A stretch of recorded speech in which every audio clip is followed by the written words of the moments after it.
Whichever stories which are rooted in our culture, in our tradition, in our storytelling tradition, what I am saying, they are always done well across the world. See Kantara now, see RRR now, see Baahubali now. Dharma cannot be translated. The Purana also cannot be translated properly to English. English or gods, Deva, you cannot translate to English actually. There is no villain. It's a very Western concept which works on duality, right? Yes. Good versus evil, God versus demon, hell, heaven versus hell. We don't have that. We have good karma and bad karma. Your most favorite time of actually the whole process? When the royalty check comes, that's most pleasurable thing. Jokes apart, writing is a very pleasurable process. Hi and welcome to Dharma Live and ABP. मैं हूँ आपके साथ चेतना. Right now I have with me Mr. Anand Neelakantan and it is an absolute pleasure to have you, sir. Thank you, Chetna. Alright, so my first question is, we are at Delhi Comic Con and how has experience been? It's a fascinating experience with a lot of young crowds, mostly kids of my kids' age, teenagers. So it's absolutely fantastic. I wish they were here. Really? It's a totally different experience. Absolutely. So I'm going to start with, we are here because we were talking about the mythology and how it inspires us. So first I'm going to talk about how Baahubali has had so many wonderful and accurate mythological representations in it. Sir, how do you do that? See, most of our stories are rooted in our Puranas and Itihasas. I won't call the name mythology perhaps because just because it's associated as something like totally different myth, in English. Right? Yeah, we have our history through it. I won't say it's even history. Because calling it history also will be factually wrong.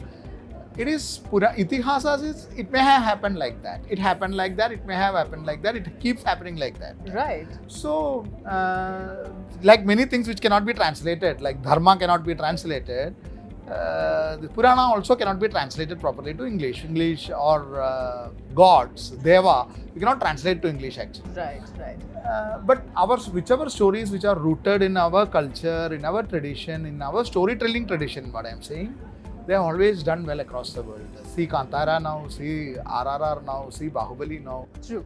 If you root it to our traditions, it is more authentic. It's not that because it is more superior or inferior to any other thing, we are not trying to imitate something else. Why many of the Hollywood films work? Because they are true to their culture. Right. When we try to imitate that, why should somebody watch an imitation? You can well go and watch the original ones. Absolutely. So we had to be ourselves, be true to ourselves. It's not to say, beat a bush and say that, like, it's not like some Hitler's theory that we are the greatest. No, I'm not saying that. Right. We had to be true to ourselves. So Baahubali was something which we were true to ourselves, and that's how it worked.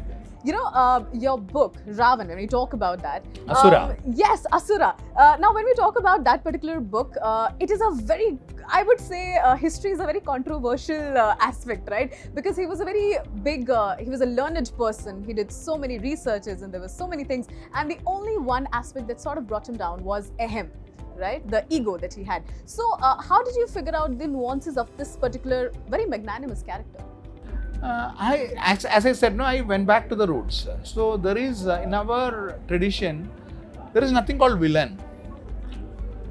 There is no villain. It's a very Western concept which works on duality, right? Yes. Good versus evil, God versus demon, hell, heaven versus hell. We don't have that. We have good karma and bad karma. So whether you are an avatar of God or whether you are avatar of Jaya who becomes Ravan, that is Vishnu's bodyguard, who get cursed and becomes Ravan. Right.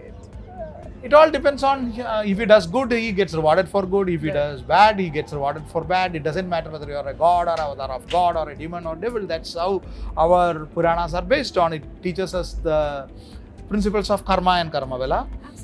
So I went back to that and I wrote it like that. So I wrote the good and bad of Ravan. Asura is not a book which glorifies Ravan, neither is something which denigrates it. Right. It just tells it from his point of view. Absolutely, That's absolutely. So here, you know, there's a question that a lot of people have, and I absolutely love, you know, asking it to a mythology writer. Which would be your favorite character to write upon? Like the nuances that you would love to write upon soon? I have almost covered many of them. Ravan I have done, Duryodhana I have done, Bali I have done. My last book, which was Valmiki's Women, which is also available in Audible. Yes.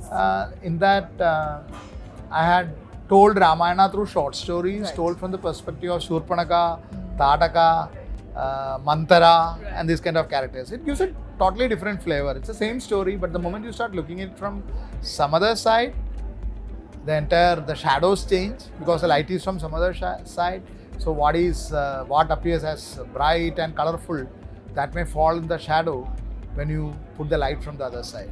Absolutely, absolutely. So, just one last question with which I'm going to end. What is your most favorite time of actually the whole process? Like, which is it about the researching? Is it about the writing or the editing or like the final presentation? Which one is the favorite? When the royalty check comes, that's most pleasurable thing. So, jokes apart, writing is a very pleasurable process. Right. Of course, of course. So, well, we know that it is about the money, but it's also about the creativity. We got it all through Mr. Anand here. Thank you so much, sir. It was a Thank you. pleasure having you. Thank you so much. Thank you.